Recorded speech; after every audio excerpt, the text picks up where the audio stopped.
दोस्तों फर्ज करिए कि आप बाजार से एक ब्रेड खरीदने गए हैं और जब ब्रेड लेने के बाद आप दुकानदार से पूछें कि भैया कितने पैसे हुए, तो वो बोल दे 10 लाख रुपए। ये सुनकर तो आपकी दुकान वहीं पड़ जाएगी। एक तो मैंने दुकान ही बोला यार। खैर, आप गली के ठेले वाले से कहें कि भैया 1 कप चाय दे दो, चाय पीने के बाद ठेले वाला कहे कि भैया 5 लाख रुपए दे दो, तो हो सकता है ये सुनकर आप चाय का भगोना उसी के सिर पर मार दें और उसी की जान ले लें, या चाय पत्ती खाने के बाद ऊपर से फिनाइल पीकर अपनी जान दे दें।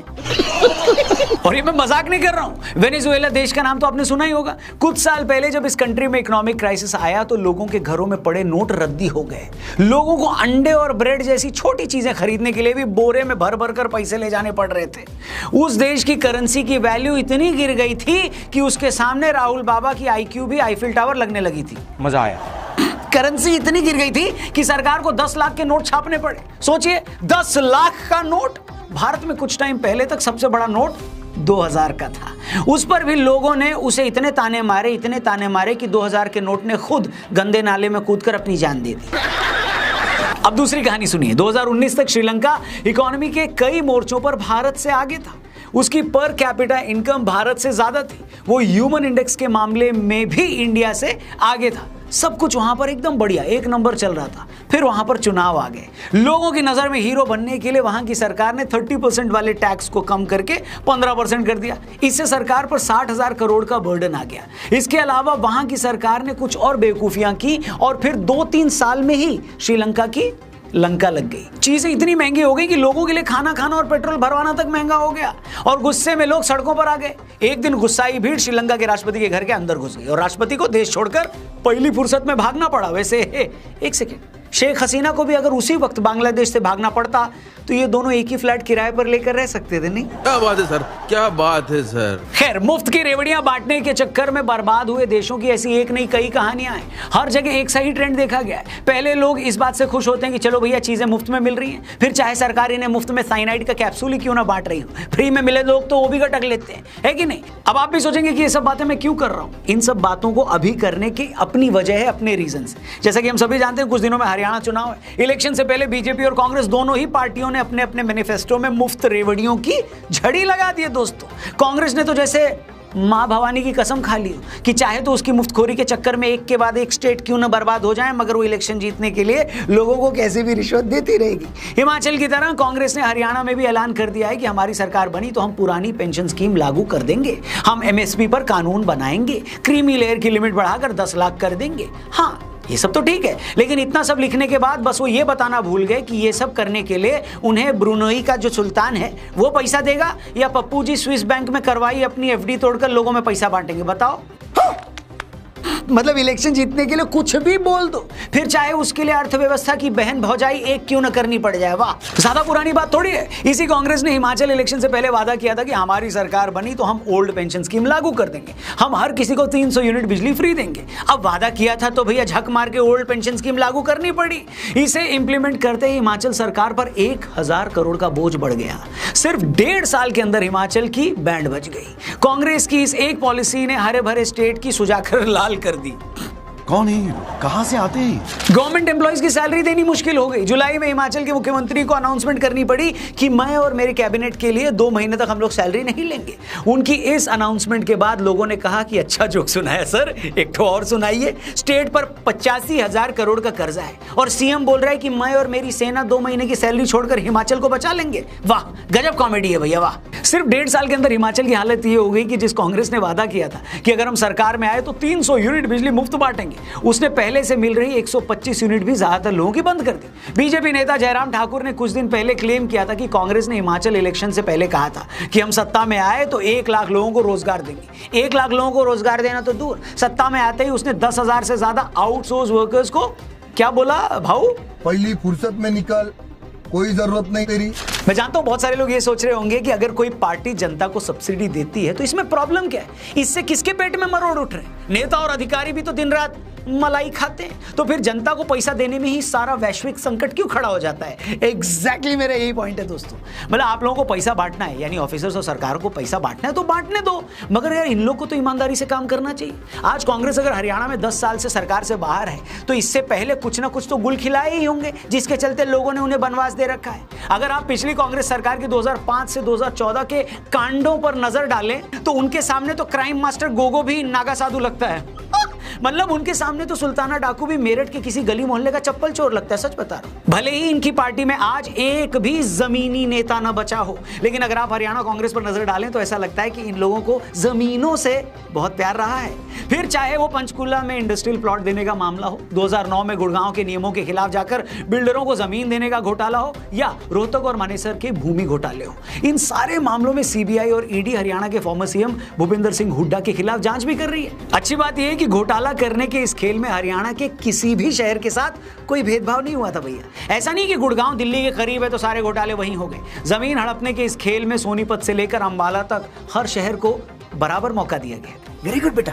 लोग कहते हैं कि बड़े लोग पॉलिटिक्स में जाने के बाद अपनों को भूल जाते हैं, मगर जिस तरह हुड्डा जी के सीएम रहते हरियाणा में लोगों को जमीनें बांटी गई है ना, ऐसा लगता है कि सरकार में बैठे लोगों ने अपने एक भी रिश्तेदार का दिल नहीं दुखाया। हाँ, सच में सलाम है इन लोगों को। सच तो ये है कि आज इन्हीं लोगों की वजह से तो रिश्तेदारियां बची हुई हैं भाई साहब, है कि नहीं? वरना तो आज रिश्तों की हालत ये हो गई है भैया कि भाई भाई की अगर आपस में लड़ाई हो जाए ना तो दोनों एक दूसरे के बच्चे को डाले गए शगुन के पैसे तक वापस मांग लेते हैं। और एक हमारे पॉलिटिशियंस हैं जो अपनी दूर की बुआ के कान सुने लड़के की मुंह बोली गर्लफ्रेंड तक को 5-5 करोड़ के प्लॉट दिलवा देते हैं। और उसके बाद ये इतने हम्बल होते हैं नेता लोग हमारे कि सीबीआई वाले अगर इनकी नंगी पीठ पर 100 कोड़े भी मार देना तब भी बड़बोलेपन में ये नहीं बोलते कि हाँ इस गुड़िया को ये प्लॉट मैंने ही दिया है, बिल्कुल नहीं बोलते।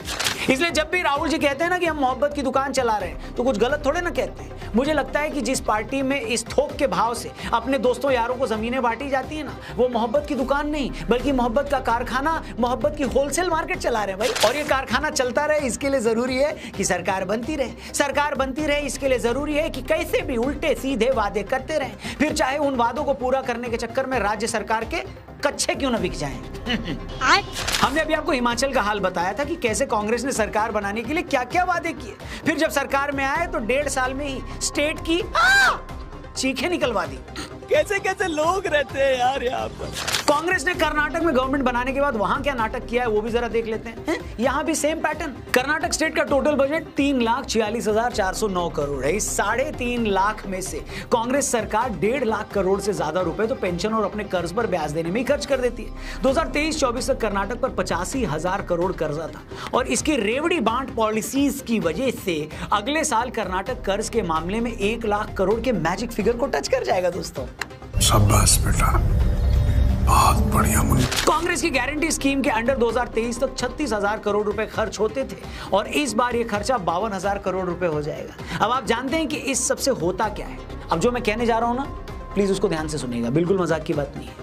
इसे आप ऐसे समझिए कि आप 50,000 रुपए महीने का कमाते हैं। इस 50,000 में से आप 25,000 रुपए तो कर्जा चुकाने और मकान के किराए में दे देते हैं। बाकी 15,000 रुपए अपने दोस्तों यारों में उड़ा देते हैं, बांट देते हैं ताकि उनके बीच भी आपके नंबर बने रहें। और आखिर में आपके पास इतने पैसे भी नहीं बच पाते कि आप अपने बच्चों के एजुकेशन पर खर्च कर पाएं, खुद 2 पैसा मार्केट में इन्वेस्ट कर पाएं, इतना भी नहीं बचता। ठीक यही रेवड़ी सिस्टम के चलते हमारे इंफ्रास्ट्रक्चर के साथ होता है। अगर सरकार 80% पैसा तनख्वाह देने, कर्जा चुकाने और रेवड़ियां बांटने में लगा देगी तो किसी भी चीज के इंफ्रास्ट्रक्चर के लिए उसके पास पैसा बचेगा कैसे। अब पंजाब की बात कर लेते हैं, जहां राजा हरिश्चंद्र जी के छोटे कजिन अरविंद केजरीवाल जी की पार्टी की सरकार है। यहां भी वही हुआ। सालों के रेवड़ी वितरण कार्यक्रम ने देश के सबसे अमीर राज्य पंजाब को आज देश का सबसे कर्जे वाला स्टेट बना दिया है। आम आदमी पार्टी ने यहां भी दिल्ली की मुफ्त बिजली वाला खेल खेला। सरकार में आते ही 300 यूनिट मुफ्त बिजली की पॉलिसी लागू कर दी। इससे स्टेट गवर्नमेंट पर 7,800 करोड़ का कर्जा बढ़ गया है। आज हालात यह है कि पंजाब का पावरकॉम अपनी आमदनी का 54% पैसा तो सब्सिडी देने में ही खर्च कर रहा है। इन सबसे खर्चों की जो चेन बनती है ना, उसने इन बिजली कंपनियों को कर्जे में दबा दिया है। कई पावर प्लांट बंद होने की स्टेज पर आ गए। मगर हमें इससे क्या, हम तो ये सोचकर खुश है ना कि चलो हमें तो 300 यूनिट फ्री बिजली मिल रही है भैया, मुबारक हो। कम लोग ही इस बारे में बात करते हैं कि पंजाब में आम आदमी पार्टी के फाइनेंस मिनिस्टर हरपाल सिंह ने 3 महीने पहले जब पंजाब का इंटरिम बजट पेश किया था तो उसमें उन्होंने 4,500 करोड़ रुपए तो सिर्फ पंजाब पर चढ़े हुए कर्जे का ब्याज देने के लिए रखे थे। मतलब पंजाब में आज सरकार अपने कर्जे का इंटरेस्ट देने में इतना पैसा खर्चा कर रही है जितना वो वहां की एजुकेशन, कृषि और पुलिस डिपार्टमेंट में नहीं कर पा रही। और यही बात बात मैंने आपको थोड़ी देर पहले कही थी कि जब आप फ्रीबीज बांटने में इतना पैसा खर्च कर दो, जब कर्जे माफ करने के लिए स्टेट गवर्नमेंट खुद कर्जे लेगी, तो सरकार के पास किसी और डेवलपमेंट के लिए पैसा कहां से आएगा? वैसे भी आलू से सोना बनाने वाली मशीन तो अभी अंडर कंस्ट्रक्शन है? तो अभी तो थोड़ा टाइम लगेगा नहीं? मैं फिर से इस बात को अंडरलाइन कर दूं दोस्तों कि लोगों में फ्री की चीजें बांटकर उनका वोट खरीदना एक ऐसा काम है जो हर पॉलिटिकल पार्टी कर रही है। आरबीआई ने तो इस बारे में कई बार सरकार को अलर्ट भी किया है, मगर जिस देश में नेताओं का मकसद जैसे तैसे सरकार में आकर अपनी जेब भरना हो, वहां देश की बात करना वैसा ही है जैसे भूख से मरते आदमी को ज्यादा खाने से होने वाले नुकसान बताना। क्या बात है सर, क्या बात है सर। इसमें कोई डाउट नहीं है बॉस कि भारत में आज भी इतने लोग गरीबी में जी रहे हैं कि उनके लिए वेलफेयर स्कीम जरूरी है। जो भूखे हैं उन्हें खाना मिल सके, सरकारी स्कूलों में बच्चों को मुफ्त एजुकेशन मिल सके, अस्पतालों में मुफ्त इलाज हो। मगर वेलफेयर स्कीम और वोट के लिए फ्री में चीजें बांटने में फर्क होता है बॉस। सरकार ना कई मायनों में हमारे माँ बाप की तरह होती है, इस बात को ध्यान से सुनिएगा। अगर आप बच्चे को रोज रोज जंक फूड खिलाओगे तो बच्चे को तो अच्छा लगेगा ही। बच्चे को तो ये भी लगेगा कि मेरे मम्मी पापा कितने अच्छे हैं, रोज मुझे मेरी मर्जी का खाना खिलाते। मगर रियलिटी में अगर कोई पेरेंट्स ऐसा कर रहे हैं तो वो बच्चों के सबसे बड़े दुश्मन है। वो बच्चों की सेहत ही तो खराब कर रहे हैं, उनका फ्यूचर बर्बाद कर रहे हैं। और रियल लाइफ की तरह पॉलिटिक्स में भी ऐसा करने वाले नेता अपने बच्चों यानी जनता को सिर्फ इसलिए जंक फूड दे रहे हैं ताकि बच्चे उनसे ये ना पूछें कि पापा हमें अपना टाइम तो आप देते नहीं हो, आप हमारे साथ तो कभी खेलते नहीं हो, हमारे लिए अच्छे सरकारी स्कूल कभी बनवाते नहीं हो, हमारे घर के पास अच्छा पार्क क्यों नहीं है, मेरे शहर में एक भी स्टेडियम क्यों नहीं है। मतलब जिस तरह बाप बच्चों को जंक फूड खिलाकर उन्हें खुश करके अपना खुद का गिल्ट कम करता है, उसी तरह निकम्मी पार्टियां भी मुफ्तखोरी की आदत डालकर देश को लूटने का लाइसेंस ले रही हैं। ये बात जितनी जल्दी समझ में आ जाए उतना आपके और मेरे दोनों के लिए अच्छा है। और जो भी नेता टैक्स पेयर्स के पैसे को बाप का माल समझकर मोहब्बत की दुकान चला रहे हैं ना, उन्हें भी समझ लेना चाहिए कि कुछ दिन और अगर ऐसे दुकानदारी की तो मोहब्बत की दुकान उधारी के कोठे में कन्वर्ट हो जाएगी। अगर इतना कुछ कहने के बाद भी मुझे और कुछ कहने की जरूरत पड़े तो मुझे तो अपनी जीभ काटकर समंदर में बहा देनी चाहिए। बात तो सही है। बाकी आपकी इस मामले पर क्या राय है कमेंट करके जरूर बताइएगा। आपको क्या लगता है राजा हरिश्चंद्र के छोटे कजिन रेवड़ीवाल जी ने जो मुफ्त की रेल चलाई है, क्या ये पॉलिसी सच में देश की इकोनॉमी को पटरी से उतार देगी? और अगर आप भी हरियाणा से हैं तो कमेंट करके जरूर बताइएगा कि हुड्डा सरकार के 10 साल के दौरान आपका एक्सपीरियंस कैसा था। क्या आपको भी कोई प्लॉट मिला या सिर्फ आप दूसरों के प्लॉट को मिलता देख देख कर जलते रहे? जो भी आपका कमेंट है उसे लिखकर हमारे कमेंट बॉक्स को धन्य जरूर करिए और आपके कुछ कमेंट्स हम अपनी अगली वीडियो में जरूर फीचर करेंगे। वीडियो पसंद आई हो और वीडियो में कहीं बात अच्छी लगी हो तो इसे शेयर जरूर करिएगा, अपने हर एक दोस्त तक इस वीडियो को पहुंचाइएगा, क्योंकि सच जानने का हक सबका है। बाकी वीडियो शेयर करने के बदले में मैं आपको मुफ्त में कुछ दे तो नहीं सकता, मगर हाँ आपको हमारी तरफ से दुआएं जरूर मिलेंगी। अभी के लिए इतना ही। चैनल भी सब्सक्राइब करके जाइएगा। Thank you for watching. जय हिंद, वंदे मातरम।